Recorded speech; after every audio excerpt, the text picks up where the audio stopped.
How's it going, Twitch? My name is Skull, and on behalf of East Asia Soft, welcome to today's stream.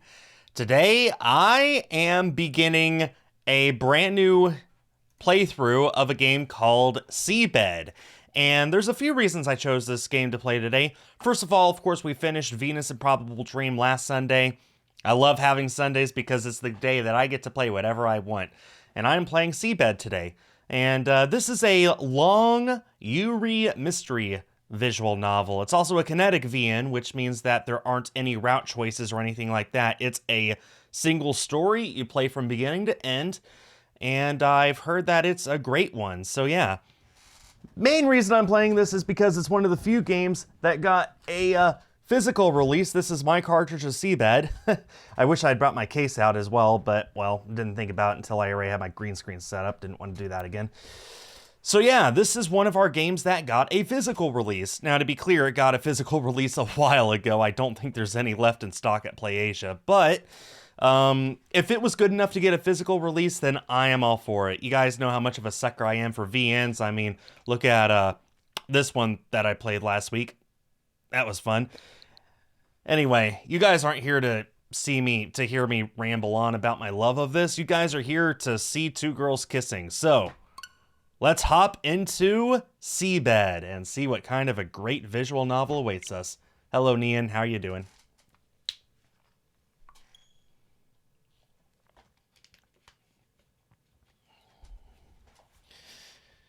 And I'll be playing this every single Sunday that I can until it's over. This is such a long game, I wouldn't be surprised if it takes me the entirety of 2023 to get through it. Similar to my playthrough of If My Heart Had Wings, which took me literally over a year. So don't be surprised if it takes me that long to get through this one as well. I'm ready for the slow burn. I'm committed for the long haul. I have no idea who these two are. Whoop, did not mean to go to gallery. I meant to go to config. My bad. Yeah, I didn't expect there'd be anything anyway. I'm doing good, Nian. Very excited for today. Config, please. There we go. Language is English. Sidebar graphic. I see. So it's like a 4.3 VN and... Let's do that. Why not?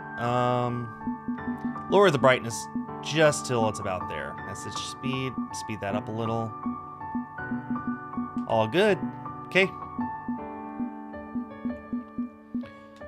Let's begin our SeaBed adventure.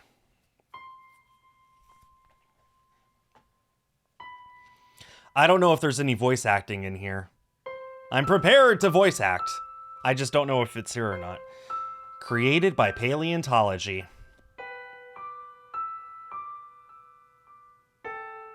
Oh, the music is beautiful.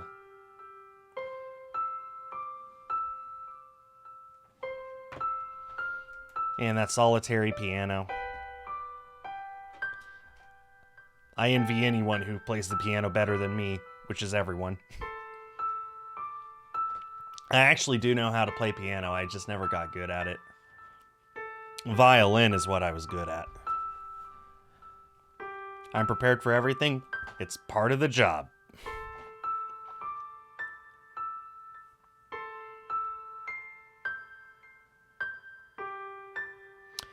The light from the round moon broke into countless rays, wavering as it drew back. My head felt empty, as though I was submerged in water. My eyelids felt exceedingly heavy, and so did my entire body, languidly sinking into the bed. Even in the darkness, I could tell Sachiko, my childhood friend, was right there next to me. I'd known her for 23 years. I was 28 now, which meant I first met her when I was 5.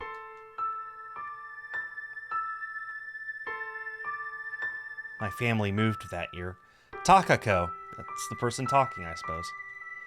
Our new house was only a 30-minute drive down the mountain from the old place, with a large supermarket behind it. There were no shops around where kids could spend their allowance, save for the occasional moving stall. Back in the day, I thought all of my I thought of my new place as a huge city, but that was far from the truth. We had few buildings that exceeded 5 stories, and you could see both edges of our town, as well as the factory at the sea from the northern mountain. But the fact there were fewer rice fields and more buildings compared to where I came from made it seem like a bustling city to my child's mind. On the day we moved, my mother drove back and forth between the city and the country many times. I got into the back seat of the car with the last of our luggage. Initially, we took the same road we did to reach my kindergarten, but once we had passed it, the roads turned fresh and alien. And seeing how we kept driving along the river, I somehow thought that perhaps I could make it back to the countryside on foot. Not that it mattered. As I lost myself in thought, I barely even noticed when we finally reached our destination. As our car blasted the few unfortunate pebbles off the parking lot, my mother told me that we had arrived. The parking lot was positioned right in front of our new home, its white lines denoting where the cars should stand, curiously slanted. Glancing out the rear window of the car, I spotted a red 4-story apartment building. Back then, my child's mind failed to comprehend why anyone would want to draw those lines slanted. Now that I think about it, it was probably to make it easier to park cars driving in reverse gear. However, I moved from that apartment before I could get my own car, so I never had the chance to test if it was worth sacrificing 1 or 2 potential parking spaces for a bit of extra comfort. "That's our new home," said my mother. "Are you still sulking over it?" She let out a sigh as I focused my attention on the view outside, refusing to look her in the eye. "You'll make new friends here right away." "What if I don't? Look how many houses there are. Plenty of children living here, I'm sure." "There's a park behind this building. You can go take a look." My mother turned the ignition key to stop the engine and got out of the car.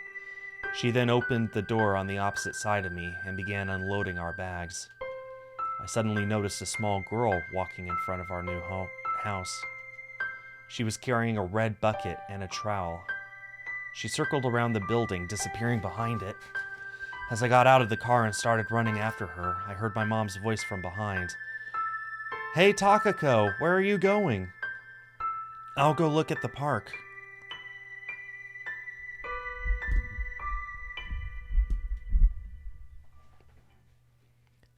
Prologue. Clover Design Office.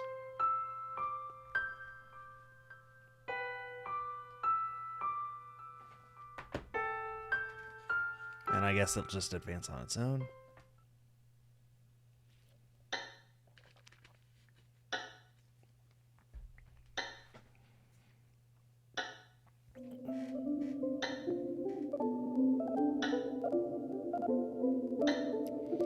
I saw her jet black locks flicker through the slits of my half-closed eyelids.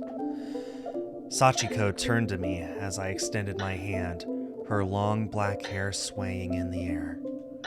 She gave me her hand in response. I could feel moist warmth from her palm. Even without looking, I could feel her familiar, slender fingers intertwining with mine. As I absent-mindedly gazed at her, she parted her lips.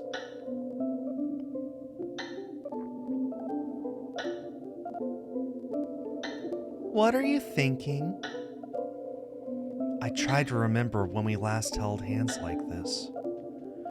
As I did, the memories of how we went to a festival came flooding into my mind.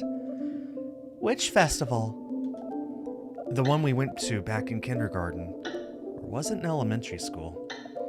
The same one where we got all those goldfish." "I'm pretty sure that wasn't the last time we held hands."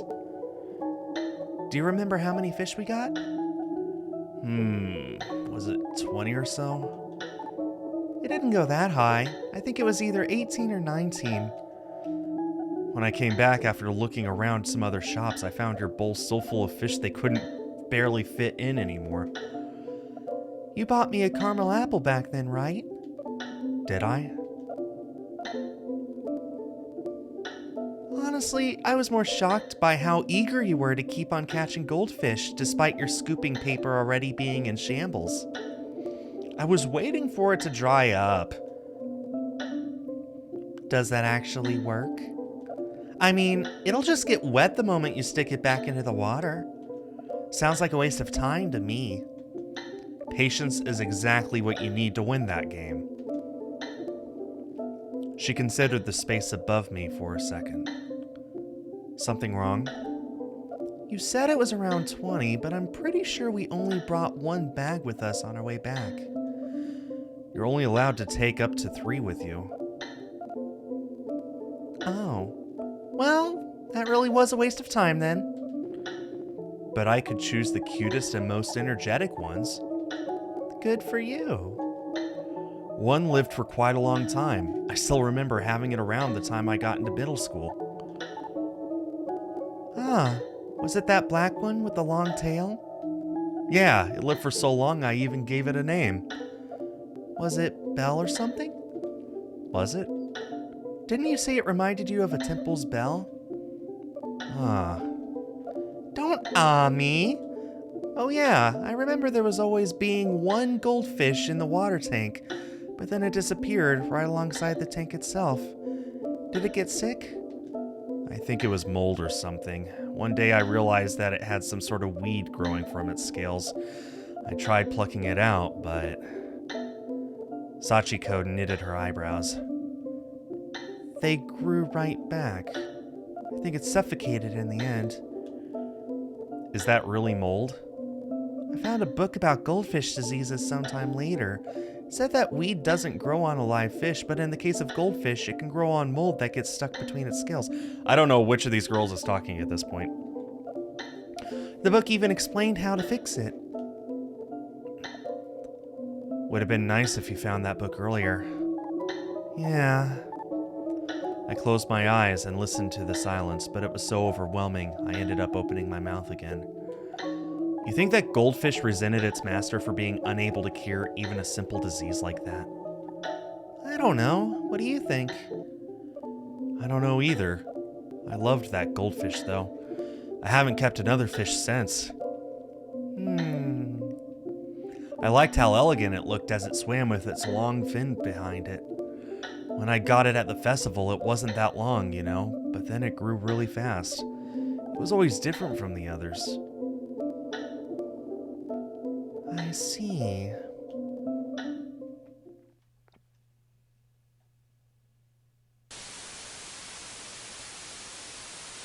The usual spasm woke me up. My ears were ringing. Lying atop my bed in the fetal position, I prepared myself to endure its ever-loudening sound. I checked the clock next to my pillow. It hadn't even been an hour since I went to sleep. Don't you just hate that? The room was weakly illuminated by a lone light bulb. Soon enough, the string next to the light bulb entered my vision. As I stared intently at the plastic knob at the end of the string, I began to feel like it started to move. It grew bigger and bigger, drawing closer to me at an incredible speed, before finally disappearing. I looked away, only to be met with a noise even more unbearable. I closed my eyes and covered my ears, stiffening my entire body, waiting for the storm to pass. I remembered a surefire way to fall asleep quickly, a trick taught to me by a friend. I had to imagine myself floating on the surface of an empty ocean. Yet right now, a storm was ravaging my personal sea, making it less of an ideal place for relaxation. I felt sick, tremendously so. Man, that does a good job of getting into your head, doesn't it?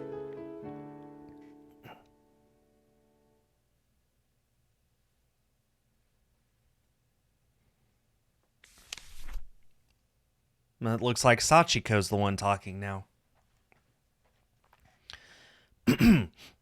I turned the page. I clutched the book so the wind blowing between the school building and the concrete wall wouldn't flip the page back again. I had my own special space behind the campus, a gloomy little place that always felt a bit damp. Still, few people ever ventured there, so I could always trust it to be silent. A door to the emergency exit behind me suddenly opened. The girl that came through approached me and leaned over to inspect what I had been reading. Found you. Do you want something? I shifted my gaze to the tall schoolgirl. Takako's familiar face was mere centimeters away from mine. She carried some water in her cupped palms.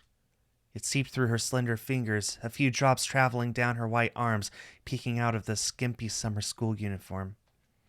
Adjusting the position of my glasses, I considered Takako's face.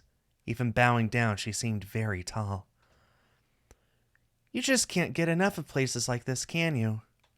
First it was on the school building's emergency staircase, then behind the judo hall, and later at the library's veranda, where no one ever goes. How do you even find these places? Makes me wonder if you're some kind of different species compared to the rest of us. Takako drew away from me, leaving a trail of drops behind her, until she finally unloaded her palmful of water on a bush of white clovers. I doubt it really needs you watering it. Well, it's just that otherwise it wouldn't feel like it's mine. When she had finished watering the plant, she swept back her long twin tails in a single irritated motion. She only adopted that hairstyle near the beginning of this month and still appeared to have trouble making both tails the same length. Did you know that the Japanese name for the white clover comes from the fact that it was used as cushioning material for packing glassware? Oh?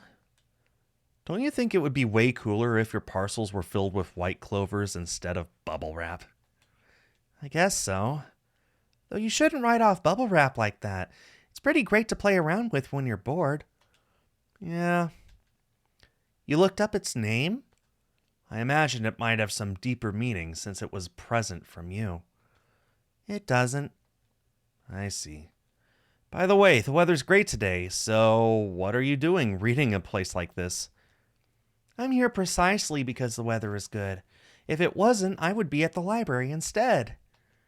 If you keep sitting in a murky place like this all the time, you're going to rot alive. That's not how the real world works. I mean, like, mentally. I won't do that either. Speaking of which, your cousin Anne has psychic powers, right? When I told her you keep reading books in places like this, who gave you permission to spread rumors about me?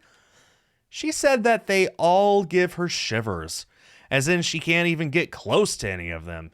And this one spot behind the campus is like the worst of them all. I guess that's why I never feel lonely being here, even by myself. Hey now, that's not how a normal person should react to that. So anyway, I actually went out of my way to find a much better place for you than this, and it's just as quiet. Oh, really? You can actually get some sunlight there, and a pleasant breeze to boot. Does such a convenient place really exist? I'll show you. I stuck a bookmark in between the pages. Sachiko. I stuck a bookmark in between the pages with a sigh, closed my book, and followed Takako. We began climbing... Well... Okay. We began climbing the staircase of school building number 4, going all the way up to the 4th floor and beyond, until we reached the door leading the roof. A steel lock was keeping it shut, though. Keep an eye out for anyone coming.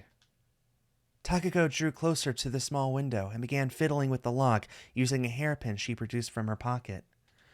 After she was done with that, she grabbed the frame of the window and started shaking it, filling the corridor with clattering noise.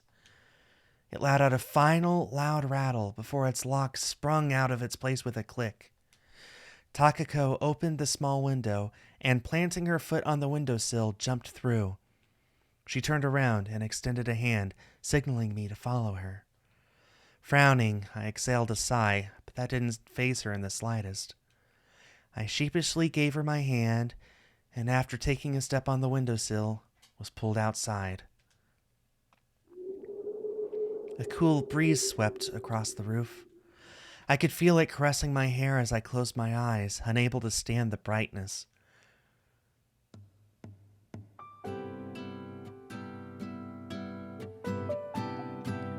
You weren't lying about the weather. I opened my eyes to see Takako looking around the roof. Right? So, what do you think? Well, it's not bad. That much I can give you. But are you sure no one will come? Well, the door's locked, so... I moved to the deeper end of the roof, closer to the area behind the campus, sat down on one of the benches there, and opened my book. With our school being located on the mountainside, I could view most of our port town and even the sea in the distance. The blue sky extended from one edge of the sea to the other. Takako shifted her gaze from the athletics field to me. Remember the baseball field right in front of our clubroom? You ever heard the story of how the ground is soft between the home plate and the pitcher's mound? Can't say I have. Takako's facial expression told me she was about to start a really amusing story. I merely gave her a sideways glance and returned to my book without a moment's delay. We all tried digging up that ground yesterday. What do you think we found? I've no idea. We didn't really expect to find anything at first, but when we actually dug up the hole, we came upon these cartons of boxed milk. Her eyes sparkled with excitement as she made a broad gesture, trying to convey the amount they had found. Okay, here's what I'm going to... For no matter whose point of view it is, I'm going to use my normal voice to describe, but I'm still going to keep Takako and Sachiko's voices. Who buried all that crap there? No idea. I guess someone who didn't like milk. You can't just flush it down the toilet or something? Why go through all the trouble of burying it? Takako placed a finger on her lower lip. Then maybe it was a trap or something. Why would you fill your trap with milk? Well, it's funny for starters. Fall into that, you'll be soaked in white goop. But you said the ground had only become soft, right? That doesn't sound like someone could fall into it. I don't know. Makes me wonder what they really wanted to achieve. It got any ideas, Sachi? A ritual to express one's hatred of milk, perhaps? Beshrew 3, Milk Harbinger of Woe. Takako uttered the words with faked solemnity. The cool breeze shuffled across the roof again. I could hear the clamor of students from the athletics ground. Our class is using the basketball hoop. Oh, this is Takako. Don't you want to play with us there sometime? No. Why? It's not like you can't play. I don't like getting sweaty or dirtying my clothes. And what about the gym? I guess I could play hide and seek if you insisted. Yeah, right. It's just an excuse for you to return to that gloomy old place behind the campus. I'm on to you. Takako sat down next to me on the bench with a sigh. What are you reading? She posed that question to me following a brief silence. I raised the hand that held my paperback so that the cover would be right in front of Takako's eyes. She considered it for a few moments. You always keep reading old stuff. I didn't react, so she continued. You don't read any recent bestsellers. I prefer older books. It was probably because my mother's family home had a bunch of them lying around. I'm going to turn this volume down just a little. As a child, I'd spent hours reading in my grandmother's room every time I went to visit. But one day, all those books vanished, along with the whole shelf. They said they wanted to make the room feel more spacious. Now, they weren't easily accessible anymore. I felt an even stronger urge to read them. But since I didn't care much for anything other than the plot when I was little, I could remember neither the titles nor the authors. All I knew was that they were in reddish-brown cases that also served as appendices, that they lined 3 rows on the shelf, and that all of them were written by different authors. I know exactly what she's talking about. When I asked my grandparents, it turned out all those books belonged to my distant uncle, and not even they knew much about them. I tried asking my mother as well, but that didn't yield any results either. She wasn't exactly thrilled with the idea of me reading those kinds of books in the first place. Thanks to Takako's incessant questions, I ended up remembering that particularly frustrating episode in my life and was completely taken out of the world of the book I was reading. I get that, but I was just wondering exactly what you like about them. What kind of books do you like in general? The kind that make you want to keep reading even if something had gotten into your eye. But Takako probably wouldn't be satisfied with such a vague answer. What about you? I like whatever that's interesting, I guess. I thought you wanted to know what made these books interesting. I like the kind that make you want to keep reading even if something had gotten into your eye, Takako said. I spontaneously responded with a frown. I could feel my entire face having "Are you for real?" written all over it. So what exactly do you like about old books, Sachi? Their atmosphere, I guess. I see. As I remained silent, Takako added that she felt the same way. The world they take place in is different enough from ours to feel fresh. Yeah, I suppose that's true. I'm also curious about how society worked before I was born. I think they had a lot more things back then. What do you mean? What kind of things? Well, like politics and economics and movies and music, I guess. Isn't that because you just listen to pop music that always sounds the same? Well, I guess that could be it, but the way I see it, the past was a lot more chaotic than the present. They had tons of different thoughts and came up with a bunch of different ideas. I'd say the world is just as chaotic right now. We probably just don't know it because we're still children. That could be true. Although I had to agree with the notion of being curious about the world of the past. I loved listening to the stories of my grandparents, and they in turn loved telling them, introducing me to a whole host of words and feelings I'd never known before. Like the title of a song I'd never heard about, or this accident I never knew happened. Even if I listened to that song now, I wouldn't be feeling the same things my grandparents did in their time. Listening to stories like that made me feel like something important in me was fastened shut with a heavy lid. Takako nodded in agreement. She said that must have been curiosity. I answered with a sigh.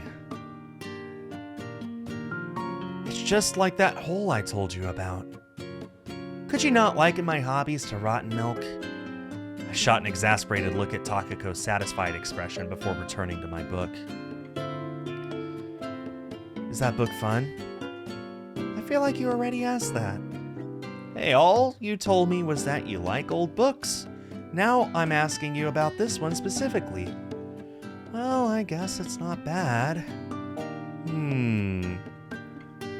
Oh yeah, have you finished that book I lent you yet? I'm still reading it. I'm about halfway through, I think. So you must be at the part where... wait. Maybe it was more like a quarter in, actually. I see. Withdrawing her face from mine, she leaned against the bench. Something's flying over there. Takako narrowed her eyes, looking somewhere far in the sky. There was a large bird sailing through the blue canopy above us. It's a black kite! Someone's flying a kite? That's a bird, you know. You think it's gonna go over that mountain? I don't think so. Isn't it? I don't think so. Isn't it just looking for prey? I had this weird dream the other day. Like, I went beyond the mountains surrounding our town, and all I found was just endless grass and shallow puddles of water. A huge marsh, basically. Have you ever been outside this town? No. Maybe that's why. Those mountains sometimes look like prison walls holding us inside. Well, you should just go wherever you want once you grow up. I turned the page. Let's go overseas then. Good luck with that. You're coming too. Sounds like a pain in the neck. Takako let out a chuckle. I know you actually want to go. And why would you think that? Well, I've known you for a long time. Don't underestimate your childhood friends. Takako's raised voice prompted me to instinctively cover my ears, nearly causing me to drop the book I'd been reading. Why did you rephrase that? Did you actually think that line sounded cool? Takako's cheeks flushed with a light hue of red. That's why you repeated yourself? Not really. The sun rays dancing across the blue sky above warmed my exposed knees. We only have 5 classes today, right? Seeing how it's Wednesday. So let's go see a movie after school, or we can do karaoke if you want. I've been having a sore throat lately. I can't do karaoke. Any good movies on right now? Well, there's... that. The one we talked about last week. Never heard of a movie called that. It's that... it's on the tip of my tongue. So what is it? You keep urging me, so I forgot now. Hey, don't make it my fault. You never even knew about it in the first place, did you? Well, you have time to remember until school's over.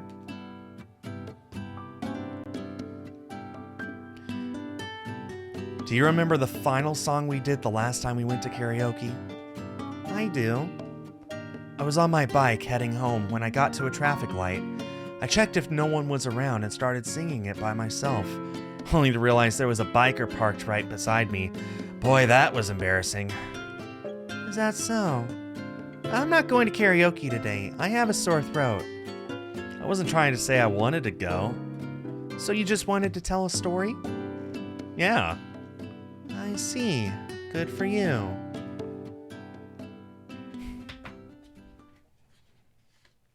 Very good friends.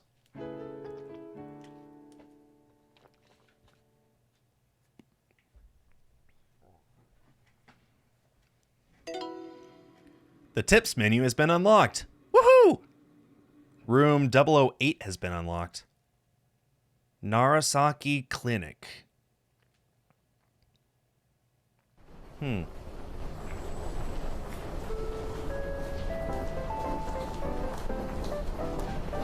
We will now begin boarding Flight 56 to Paris. The caster wheels attached to my bag rolled over the immaculately cut stone floor in an energetic clatter. There weren't that many people in the off-season airport, so I could walk relatively freely. I walked to the escalator going up, placed my bag on it, then boarded it myself.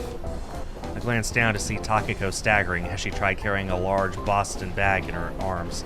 So they're traveling international. I checked to see if my bag was steady on the elevator and escalator and pulled down my right sleeve to confirm the time. We're late. It's because you drive so slow. Actually, it's because you overslept. I shifted my gaze from the clock to Takako, who looked away to avoid my eyes. This escalator's pretty long. I've never seen one like this before. I could hear the escalator buzzing below us. I heaved a brief sigh. And if you felt I was driving slow, there's seriously something wrong with you.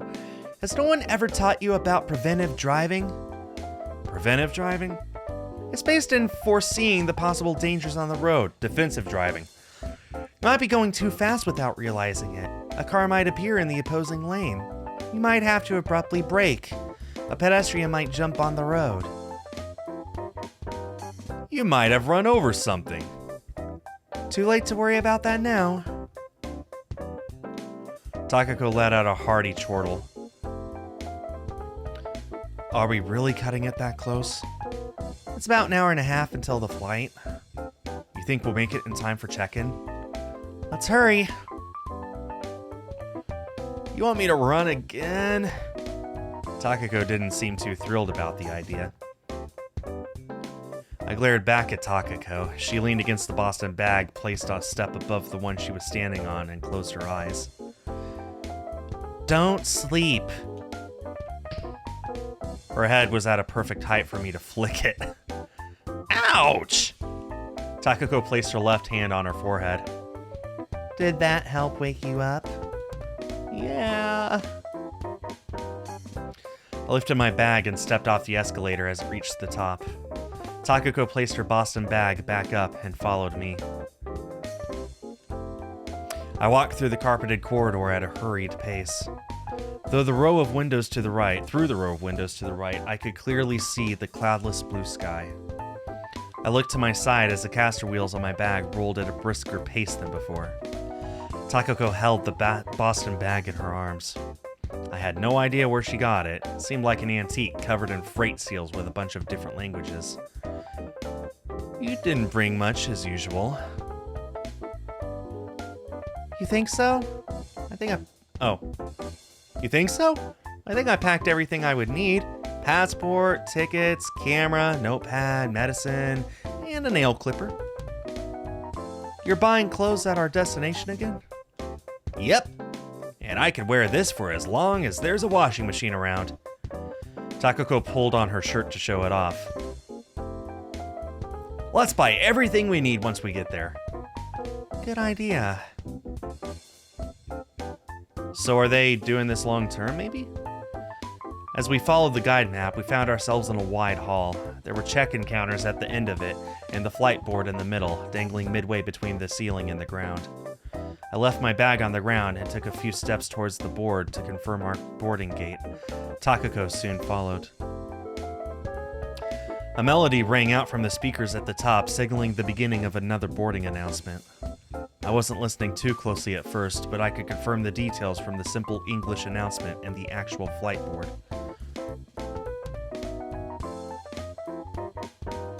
Don't you think it's this? It is.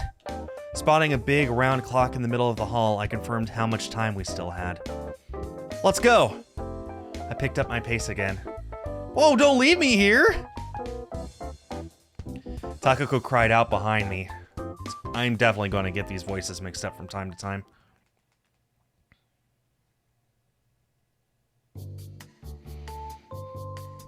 As our late-night airplane landed, we passed a desolate corridor to reach passport control. Takako, who had been relatively energetic at the start of our long trip, grew more and more silent as nightfall came. She was now merely wobbling behind me, her steps unsteady. I showed my passport and ticket to an angry-looking official. We stepped into the dark of night as we left the airport, but the graffiti on the concrete walls, the wide roads, and the alien smell of the humid air made it clear to us that we were now in a different part of the world. It made Takako regain some energy. As we boarded our bus, she sat down right behind the driver's seat and acted as though she was listening to the English conversation of the driver and the guide, giving solemn nods at timed intervals.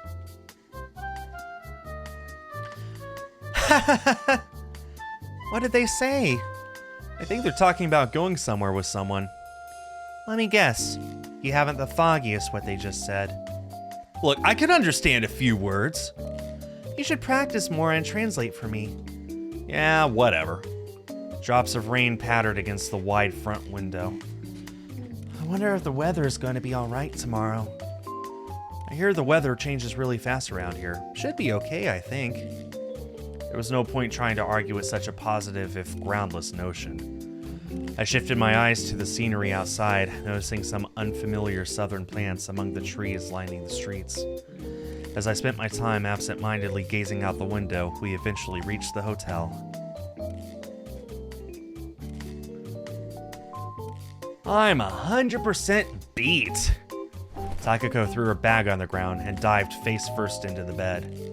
Meanwhile, I checked the safe in the bathroom and sorted out my baggage. You don't want to confirm our plan for tomorrow? Just wake me up when it's time to go. Are you okay with that bed? Huh.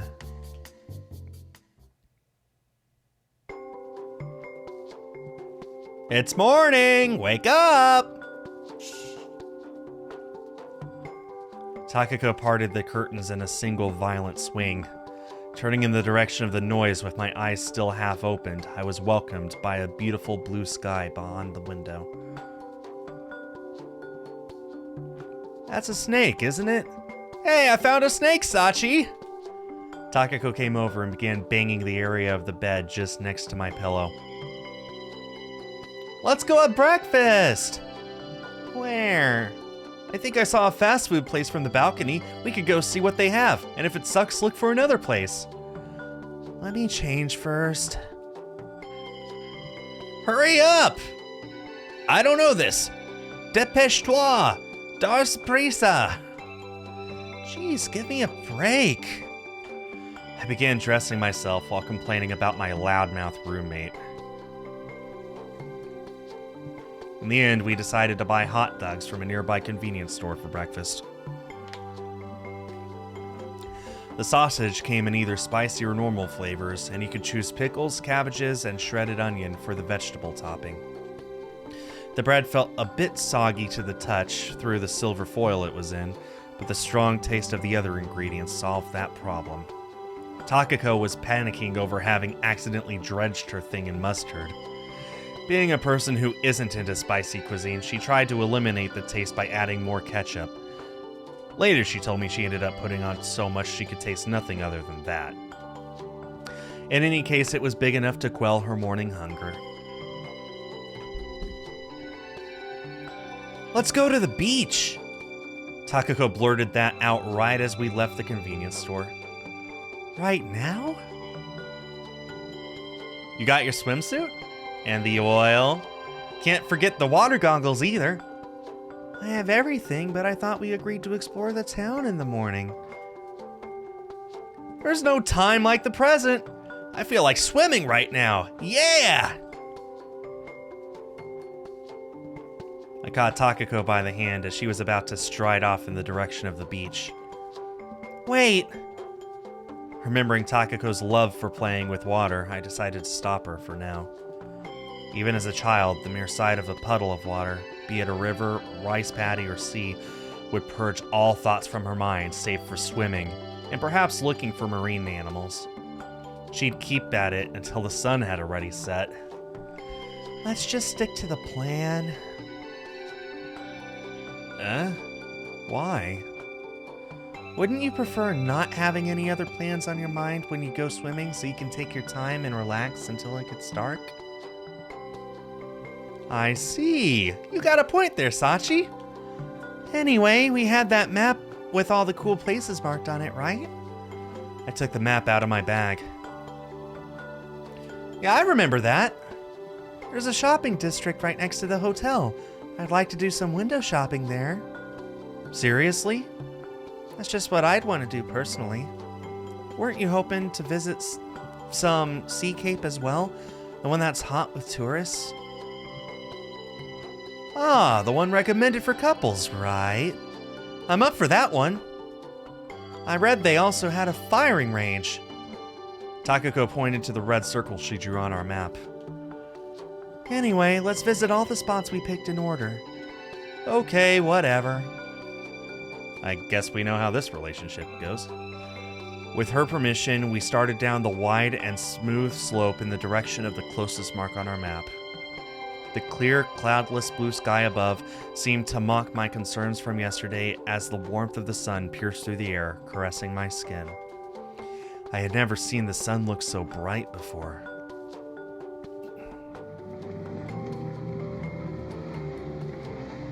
Oh, they're having fun. The water scooter ahead of us let out a loud buzz, jerking towards the banana boat that Takako and I were on. I could hear Takako cackling behind me. After we took care of all our plans in the first half of the day, we left our shopping bags at the hotel and went straight to the beach. Takako found a banana boat attraction pretty much the moment we reached the place and had checked us in. It seemed to have just finished its previous round and was getting prepared for the next one. Takako pulled on my hand, and before I knew it, I was sitting atop the thing. The water scooter's driver looked back at us and gave an okay sign. I responded with the same sign myself. He then turned back and began to accelerate. causing our banana boat to momentarily sway back and forth like it was about to sink. Sachi, wait! Sachi, wait! I fell! I turn around to see Takako, who was supposed to be sitting behind me, prone with her lower half dragging in the water. You're gonna fall off if you keep playing around. Meanwhile, the banana boat was still swinging left and right. I kept getting swept sideways by the waves that the water scooter ahead of us caused. And every time that happened, a spray of sparkling water would shoot above us. All the while, Takako was still being pulled on the water behind me. I'm gonna fall! Did you say something? A second water scooter drew closer to us. There were 2 people on it, one with the one riding in the back holding a camera. Seems like they're about to take pictures of us. Huh? Where? To the left. Try not to fall before they finish, okay? Could they hurry it up? Where's your peace sign? You want me to do it here? The cameraman gave me an okay sign and lowered the camera. There she went. And roughly at the same time, our banana boat grew lighter as Takako crashed into the sea with a loud splash.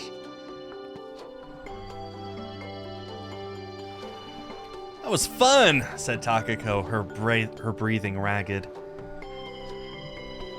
Good for you.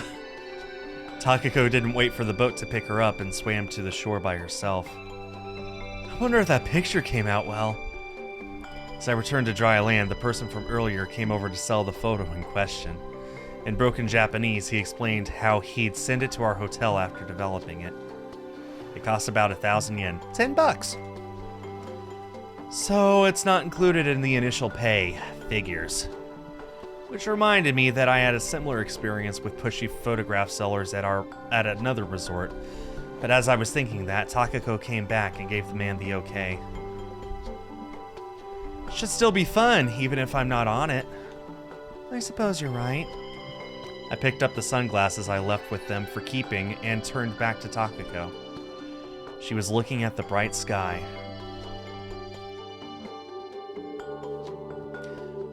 Whoa, whoa, whoa! As I attached the worn belt connected to the parachute to my waist and released the lever holding the contraption pinned down, I shot into the air with a thrilling sensation in my stomach. The boat I was in moments before became a tiny speck below me. Oh, the 2 of them together. Whoa! Whoa! Whoa! I didn't think it would go this high. I held my hair down with one hand to stop it from flapping in the wind. Are you sure this string will really hold us down? The rope, our sole lifeline connecting us to the boat, let out an unsettling creak that seemed to upset Takako. Of course it will! Even if it didn't, this would just be a simple parachute, no? I see. Look, they're waving at us! The instructor left far away on the small boat below us, looking at us. I waved back, as I thought, the rope extended and we shot even further into the sky. Whoa, whoa, whoa! Takako was squealing miserably behind me.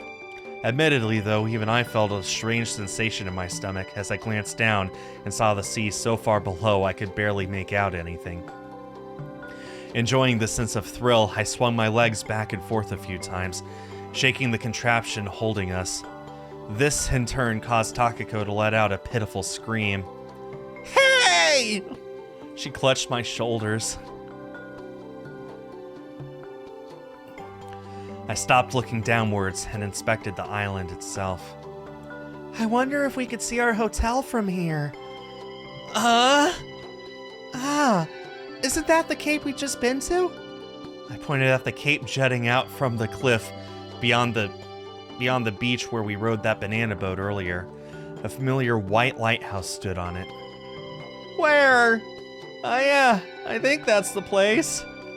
Looks beautiful from here, doesn't it? Beyond the cape, as far as the eye could see, stretched the vast cobalt blue sea. I didn't think I'd be seeing it again from this perspective. I realized that the parachute began descending. I looked down to see the boat, previously no more than a speck in size, getting bigger and bigger below us. Our little aerial sightseeing came to an end sooner than Takako could calm down. We borrowed 2 chairs with parasols as we returned to the beach. Finally able to relax a little, I leaned against my chair, put on my sunglasses, and pulled out a book from my handbag. Takako spent the rest of the time playing in the water, carrying out the shells and starfish she found to show me. Just as I noticed a fat cloud drifting our way in the sky, it began to rain, lasting only a few minutes before giving way to the sunshine again. Everyone at the beach retreated to seek shelter at the cafeteria or beneath palm trees, but came back to their old spots as soon as the rain abated, continuing as if nothing had happened. I spotted a bird looking for prey at the shore and wondered if it was a sandpiper or something like that. And as the rays of dusk began to tint the blue sky, the azure sea, and the white beach in the hue of orange, Takako came back, urging us to go have dinner. In the end, we decided on a steak restaurant next to our hotel. Its interior, wide like that of a family restaurant, was decorated in the country style. After being shown to a spacious, round table, we sat down facing each other. I spotted a burly foreigner wolfing down a massive hamburger behind Takako. A man standing in the corner, likely the security guard, was dressed like a sheriff from a western.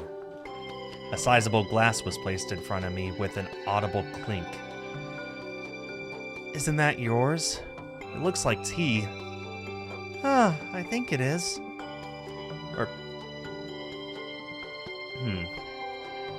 Takako pointed at herself, saying tea, and the glass traveled to her side.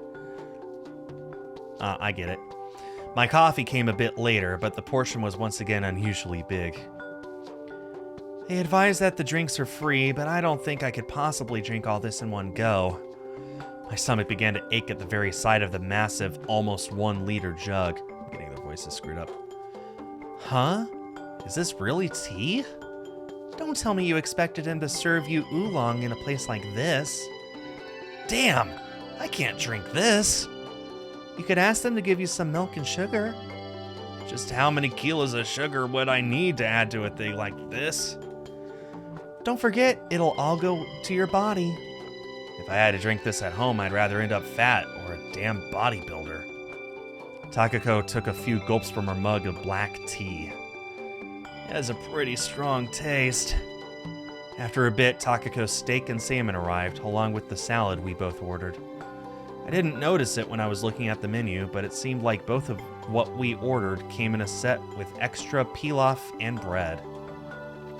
Our otherwise wide table started feeling narrow with all that food on it. "This is quite the portion we have here." "Wow, it's like out of a manga. I always wanted to have a feast like this." "Hope you worked up an appetite." In contrast to Takako's statement, all I could feel was anxiety as I picked up my fork and knife, wondering how I should even begin cutting up this 300-gram beast of a salmon dish.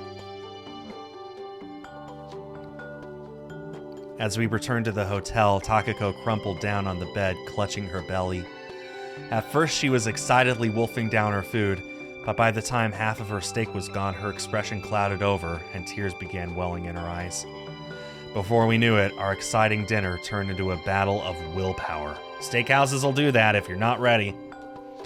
I made Takako eat the pilaf I could no longer finish by myself, but neither of us could even touch the bread, and ultimately asked the waitress to pack it for takeaway. "We can have this tomorrow morning." Only miserable groaning reached me in lieu of an answer. "I wonder if I should put it in the fridge." I felt unsure for a few moments, but ultimately decided to leave the paper bag next to our teapot instead, as I didn't want it to get wet. After that, I took a shower and changed into my indoor clothes. Recommending a shower to Takako, who was still lying on the bed, seemed to have made her slowly get up. "Are you okay?" "Yeah, I'm feeling a bit better, I think." "By the way, what do you think we should do about tomorrow?" Tomorrow? It's gonna be fun. I can't wait." She answered in a soulless voice and continued to the bathroom, undressing as she walked, throwing her clothes on the ground. Food coma. It's a real thing, especially after a steak.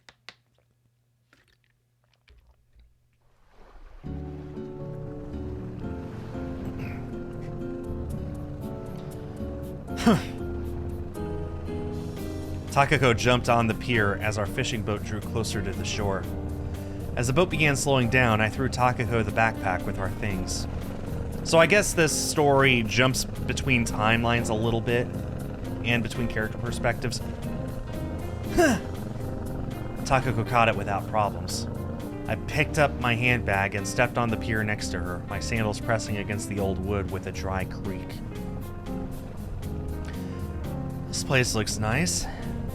Takako glanced around the island we just reached. We were at the small inlet of an island, a short boat ride away from the port. Judging by the size and the arrangement of the ancient planks all over the place, I assumed the pier we walked on to be handmade. The water below the white wood was clear and translucent. One could easily spot bright red corals lining the seabed, all visible to the naked eye. As I continued down the pier towards the beach, I heard the engine of the boat whirring to life behind me. I turned around to see Takako exchanging a few words with the captain, then the boat drifted away. Takako waved the boat goodbye before making her way back to me, the dry wood of the pier creaking under each of her steps. I'd love to go swimming right away, but I think we should first find a place to leave our bags at. Takako jerked her shoulders to fix the position of her bag. Good point. I think it's that way. Takako pointed towards the wooded area opposite from the sea, made up mostly of fern and palm trees. There was a barely visible dirt road leading into it. There should be another wide beach beyond those, and past the cape. Through the ferns indeed. We parted the veil of greenery to see the cape behind it. I could hear the lively sough of the waves. The beach on the other side was expansive and covered entirely in white virgin sand, causing me to squint at the light reflected from it. A few light clouds languidly drifted along the sky. Crystal blue waves beat against the bright sand. Sachi, over here! I followed Takako down the grassy hill. The sand rasped under my soles of my sandals. The beach on this side was shaped like a big croissant, surrounded by high reefs on one side and a forest on the other. The sea reflected both the blue of the sky and the green of the trees as it extended as far as the eye could see. Right in the middle, I noticed a roof. It belonged to a small wooden water cottage with a thatched roof in the middle of the sea, connected to the shore by a sturdy-looking pier. It also had a flower bed of large red flowers to the side of its door. Opening the door, Takako stepped inside. The small room housed a double bed with a curtain, a couch, a table, a few chairs, and everything else to satisfy our furniture-related needs. All of the articles were in country style, giving the impression of dryness. Never been to a water cottage before. Did you book this? Remember Mr. Mr. Toduka from the yacht? He lent it to us. Takako opened the fridge and inspected its contents as she replied, swap. Thirsty? Yes. You okay with booze? As long as it's not strong, otherwise water it down a bit, okay? Takako threw her rucksack on the bed and came to my side with 2 glasses of beer in her hands. Here. After handing one of the glasses over, she gestured towards me with the other. Our glasses met with a cheery clink.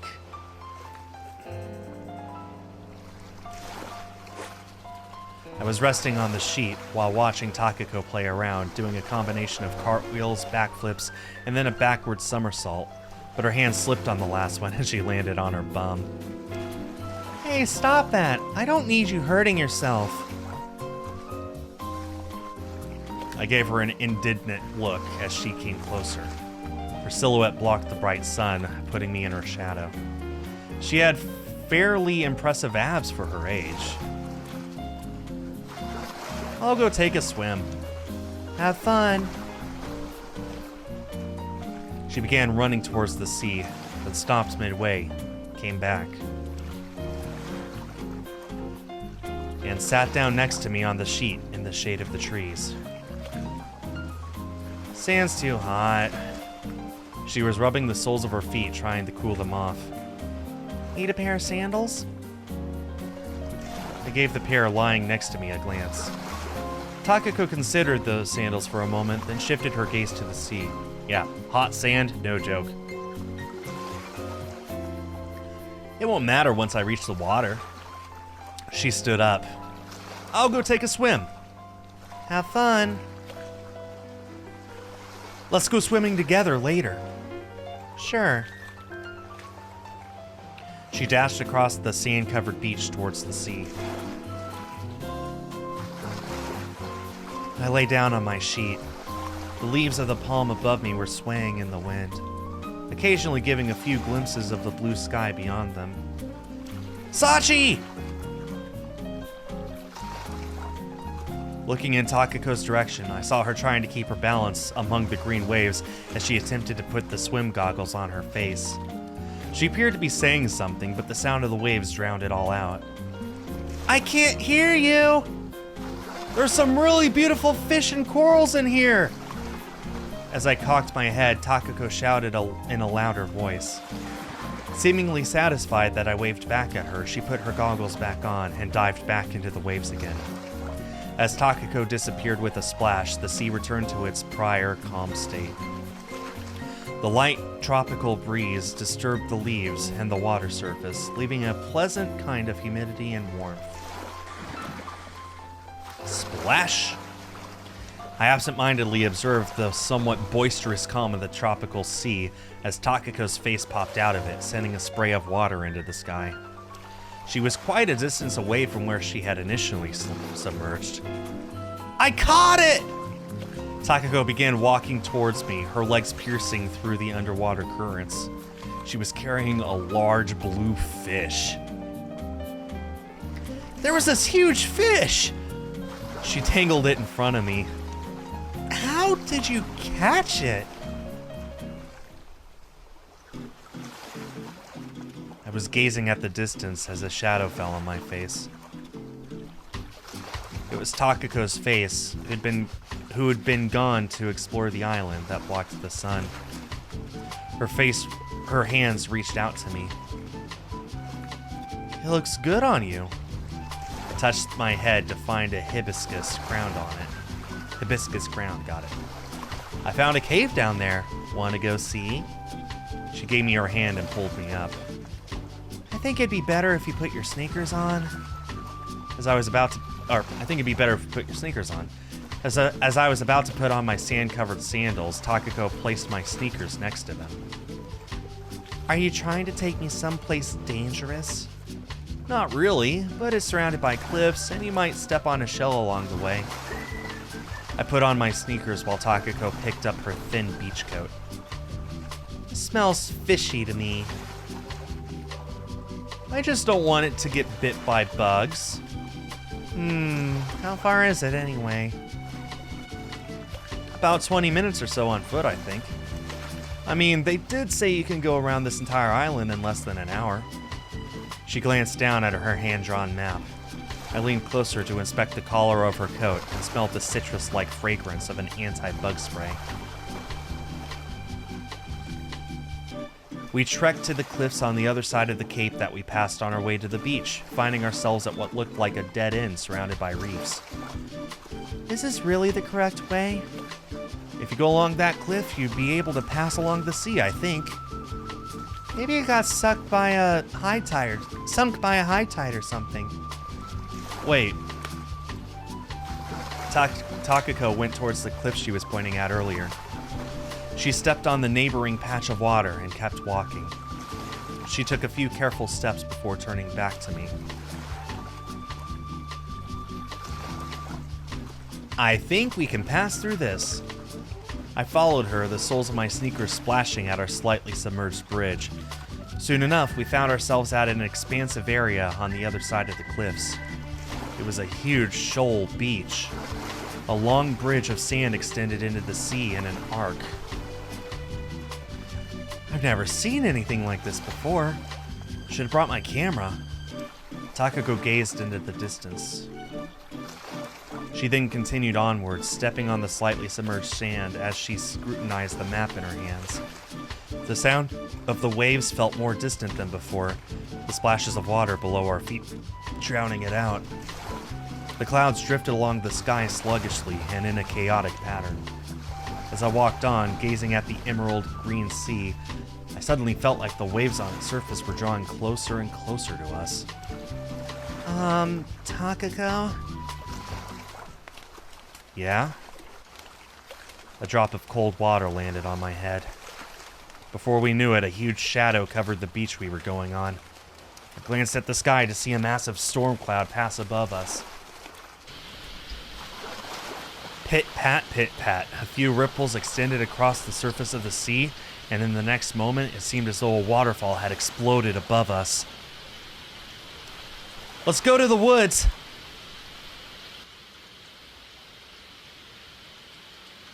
Takako grabbed my hand and pulled me inland. Never go under a tree during a thunderstorm. Don't do that. Well, that sure came out of nowhere. I'm all drenched now. I wonder if it's a squall. It feels like a typhoon. We left our things out in the open back at the beach. Yeah. Raindrops pattered against the leaves, giving the impression that someone was playing drums above our heads.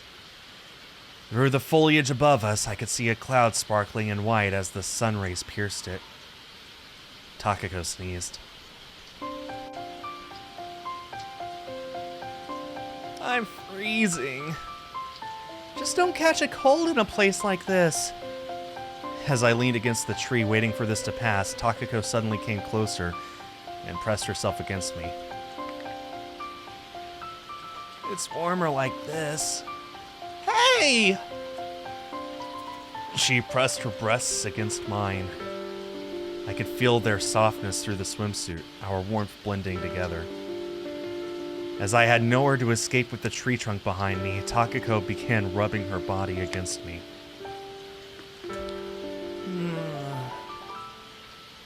She kissed me on the mouth, still pressing against me. Just for a little bit, please. I might really catch a cold if I get any colder. Takako smiled at me. The leaves suddenly rustled behind her and she turned around. I spotted something that looked like a giant spider crawling along the ground, causing all my muscles to tense up for a moment. Oh, I guess they're dating. Oh, it's just a coconut crab. And as I looked closer, I realized it was just one of those crabs I'd already seen all over this island. Hold it until we find our way back, at least. I pushed Takako away. Jeez, it's all your fault. Takako gave the patch of grass that the coconut crab had disappeared into an indignant glance. As I fixed my swimsuit, Takako gave her map a careful look before inspecting the island through the crack in the trunk. I can see the cliff from here, so I feel like we're close. I think we could go a bit further and hide from the rain in the cave. That's a good idea. Trying to ease into their voices here, make sure they got it right. The thick foliage protecting us from most of the rain, but a few cold drops still snuck through, falling on my neck. Takako pressed forward, pushing fern leaves out of her way. She stumbled on the root of a green moss-covered tree, but I caught her from behind. Look where you go, jeez. Thanks. We continued forward, fighting the leaves in our way. Are you sure we're heading in the right direction? I think it's just over there. I followed her gaze. Almost completely hidden by the surrounding greenery of moss and fern trees, we came upon a cave entrance. How did you even find this? Come on. Takako jumped down from the rocky upper ground we were on and extended her hand toward me. I slowly climbed down as well, but my foot slipped on the wet surface. I fell straight into Takako's arms. Oh, you're so soft. Oh, cut it out! I assume they're a couple. As we descended into the cave, now protected from its sturdy roof, the sound of the rain grew more distant. It's a lot more spacious than I thought. I could hear the sound of dripping water from somewhere. We noticed countless tunnels in all shapes and sizes a bit further down. Some were too small for even a person to squeeze through. Others were large enough for a car to fit in. They formed a complex layout like weathered lava stones. Takako shot a few quick glances around the vicinity as she pressed forward. Is there something else you wanted to show me? There should be some fireflies here. You mean glowworms? That's what I was told. You wanted to see them, right? I saw a puddle of water right where she was stepping. Takako, wait! What? Her foot sank into the water. I was trying to tell you to be careful. Damn. There were countless gashes on the rocks we were walking on, and some of them were filled with translucent water. A few seemed deep enough to swallow you whole. The road into the cave was leading further and further down below. I could barely see anything anymore. Now that's more like it. This is dangerous. I think we should turn back. Let's just go a little further. Takako's voice reverberated across the countless tunnels, growing too garbled for me to make out.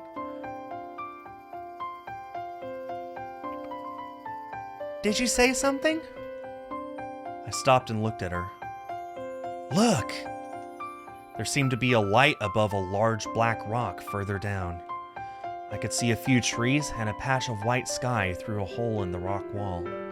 A stream of water trickled down into the cave, splashing down like a waterfall into the pond it made below. The ceiling's sparkling. Takako pointed at the many blue lights above us. As a storm cloud drifted over the hole in the wall, the cave momentarily fell dark, making the lights stand out even more.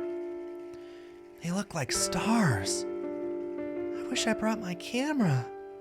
I doubt we'll ever forget this, even without a picture.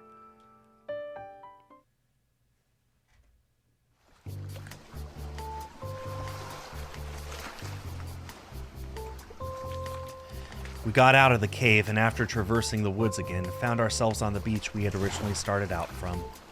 As I walked closely behind Takako, we left a trail of footprints that made it seem like some four-legged animal had been prowling along the beach. But the waves soon washed them away. Do you think the twilight looks so vivid because the air here is clear of pollution? I gazed at the violet sea and the marmalade-colored sky stretching above it. The refreshing breeze blew towards the west, leaving little wavelets in its wake.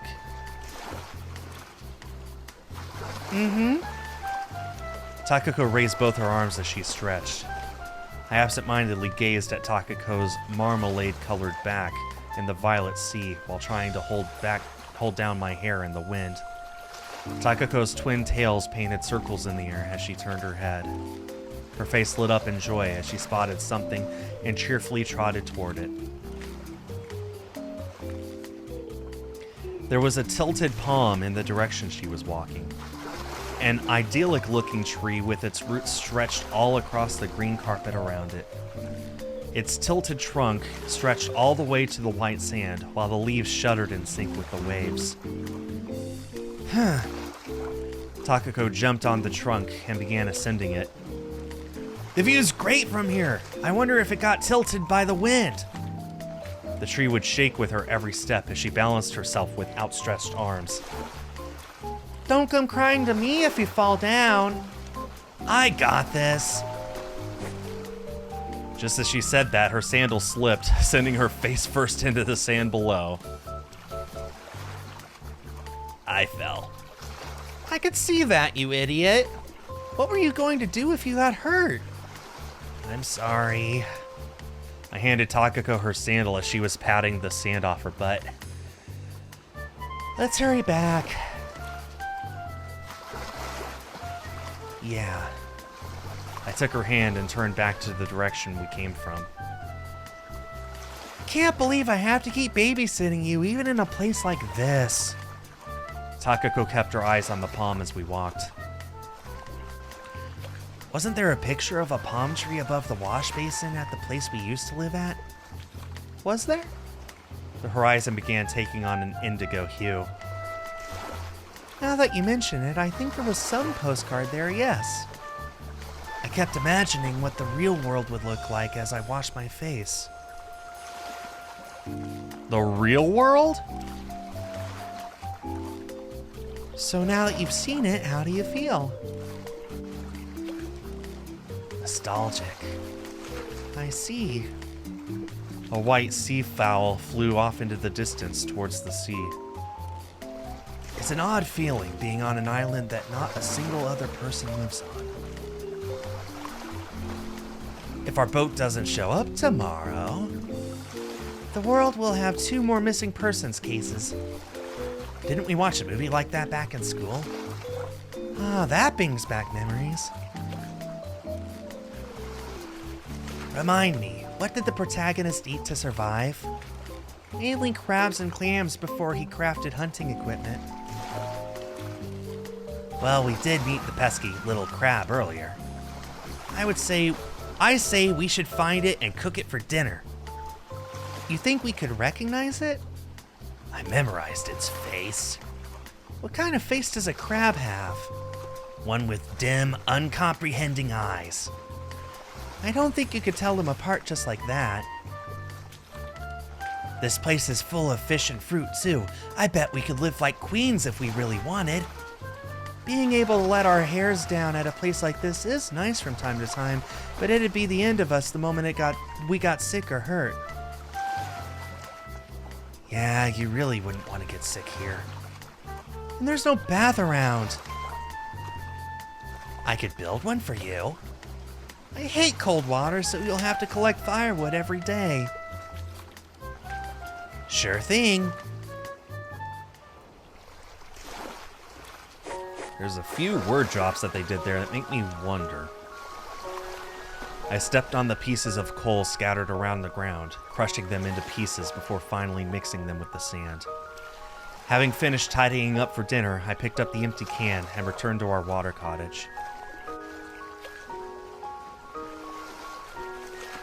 From the wharf, it looked like a lighthouse shining atop the Black Sea. Its light extended along the water, sparkling in consort with the waves. I opened the door to see Takako cleaning the wire netting with a brush in the kitchen. Putting the can back to its place, I opened the curtains and lay down on the bed.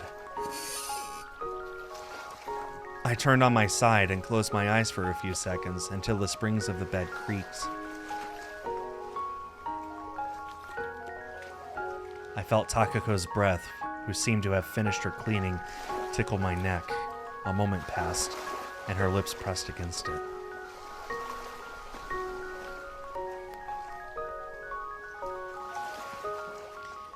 What's with this all of a sudden? You said we could do it when we got back.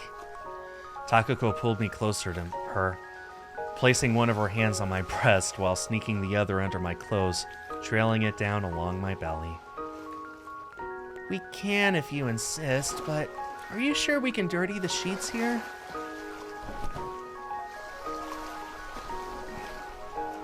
Good night, everybody.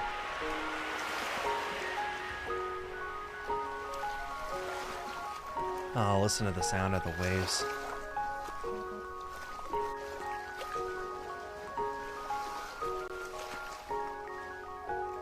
I sat up, parted the curtain slightly, and stepped outside. Where are you going? Takako, who had been sleeping until now, reached out to me. I want some air. Wait for me. I turned away from Takako and stepped outside onto the terrace. I sat down, making myself comfortable on the wooden beach air covered by a striped cloth. Crossing my hands on my belly, I gazed up to the sky. The Milky Way stretched before my eyes, beautiful enough to make me feel like I was looking at a photo album. The stars littering the surface of the dark azure waves sparkled like a collage of tiny gems. You're gonna catch a cold if you sleep here. Takako sat down on the beach chair next to mine. I'll go back after watching this. Why don't you have a look too? I picked up the pamphlet, opening the page with the descriptions of constellations, and handed it to her. Ah, right. The sky's different on the southern hemisphere. Why would they go from Japan to Paris to... Interesting. I wonder if they're in the Bahamas. No, that's northern. I wonder where they are. Chameleon, Mensa, Octans, Apus. You can't see those four back home.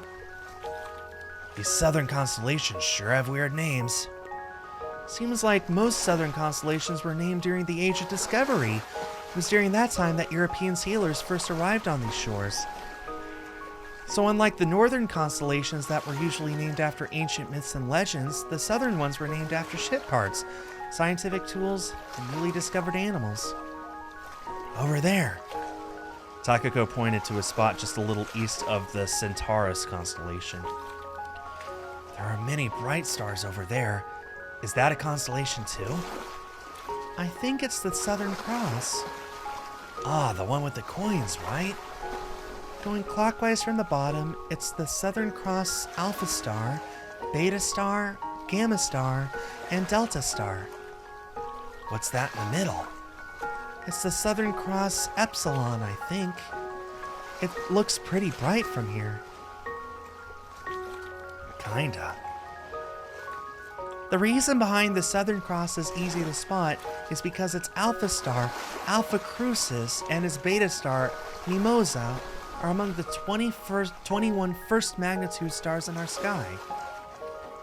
You sure know a lot about this stuff. It was all written out on the pamphlet. Takako turned the pamphlet over and gave it a long, hard look. Incidentally, Alpha Crucis is 321 light years away from us. So its light comes from 300 years before we were born, huh? Takako picked up a glass from the table next to her and raised it to eye level. 300 years. She tilted the glass slightly. I regarded her for a few moments until she started to blush. Medic, I need help! It's too late. Might as well give up. Okay. If you know you won't be able to finish, don't even start. Well, it's just the two of us here anyway, so nothing to be too self-conscious about. Just don't make a fool of yourself in front of people next time. Maybe an alien 321 years in the future will be watching.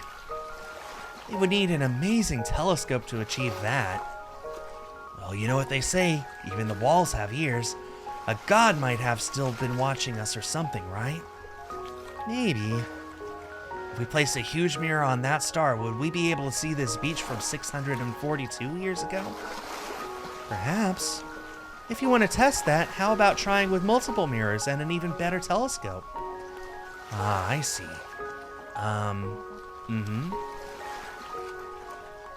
As Takako fell in thought, silence returned to our tranquil abode. Although it was already too dark to see, I could hear the incessant sound of waves brushing against the beach and the poles supporting our cottage. If I listened more closely, I could also make out a cacophony of fauna and the rustling of trees from the beach. Sachi. I shifted my gaze back to Takako and found her looking directly at me. What? I don't have a mirror here, so just look at my eyes for a little. Anything? It's too dark to see. I'm not surprised. Your eyes are darker than the night itself. Yeah. Aw, they're so cute! Get that before it disappears.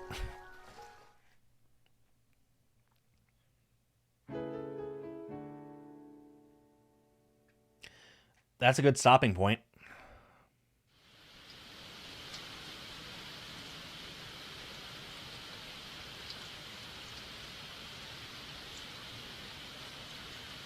How do I open the menu on this thing? Gotta wait for this, I guess.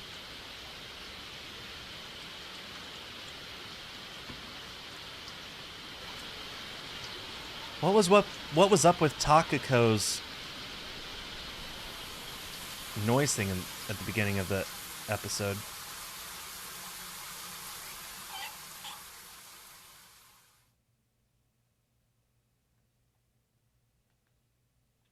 Okay, let's save here. Is there a rewind button? Kinda. Yeah, whatever. I'll save here. Okay. There we go. That was day 1 of SeaBed.